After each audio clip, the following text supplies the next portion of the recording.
Another ramblings kind of video here, I guess, since I'm driving around today. I was a philosophy major in college back in the day, and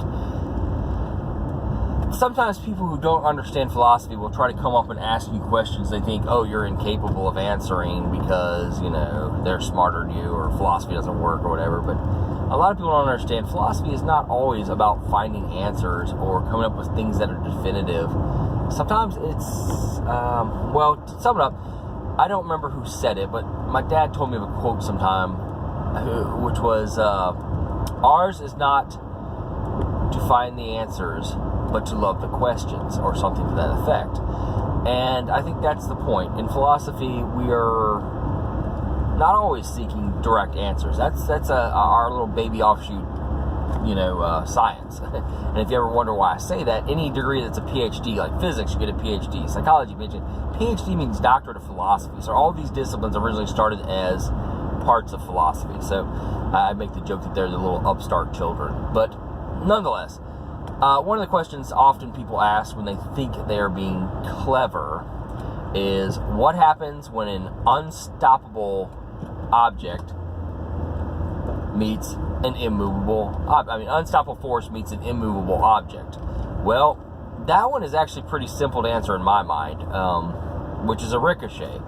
It's the same effect as when any object strikes another and then ricochets. Angle of incidence equals angle of reflection. The difference in this case being that this object would lose no energy and this object would obtain no energy. In other words, this wouldn't move any from the impact and this would not slow down any. Other than that, I think the basic physics would still apply, that it just hit it and bounce off. I mean, one never stops, one never moves.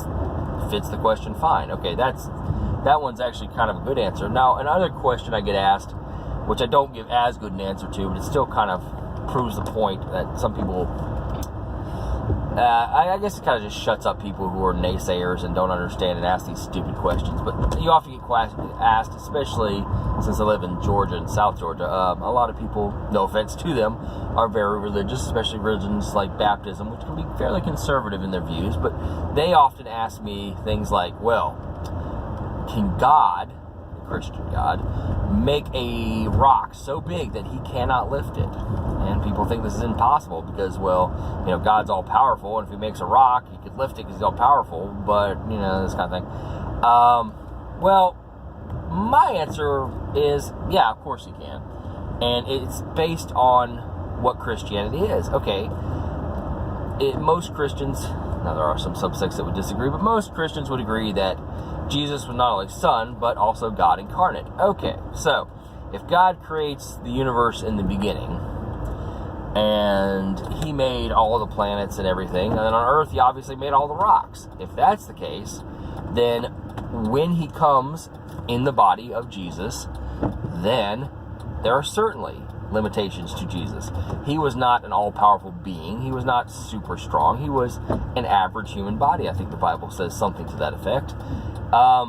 Clearly, he had abilities beyond most humans, but as far as strength and things like this, he was not godly. He was in an earthly body.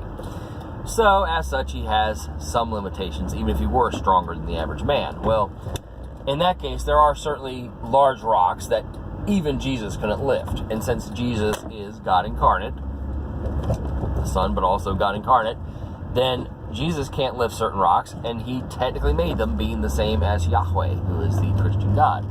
Therefore, yes, there are rocks that God can make that God cannot lift. Okay? Not such a great answer, philosophically speaking, but it sort of works. So, I think my point with this rambling is that, I can give smart-ass answers to stupid questions, being the rogue philosopher punk I am, but, the point is not so much, are there answers to these questions or stuff, but it's more so to understand the questions, to understand how logic works, to think things out critically, and put things in a perspective in your mind and understanding the world that you can find peace and harmony within yourself. I think is more important. You can sit like with Descartes. He came up with the doubt, the whole thing of that. I can doubt things, but what I cannot doubt is I exist because I think. I think, therefore I am. Cogito ergo sum, as it was said. You can sit there and stay in that box all day long, but what does it get you? It gets you nowhere. If the only thing you can truly believe exists for certain is yourself, then it kind of becomes a pointless endeavor. So a lot of people have been trying to get out of that box, but my point is that, okay, even if the world's an illusion around us, even if it doesn't technically exist, we function day to day as if the world around us does exist.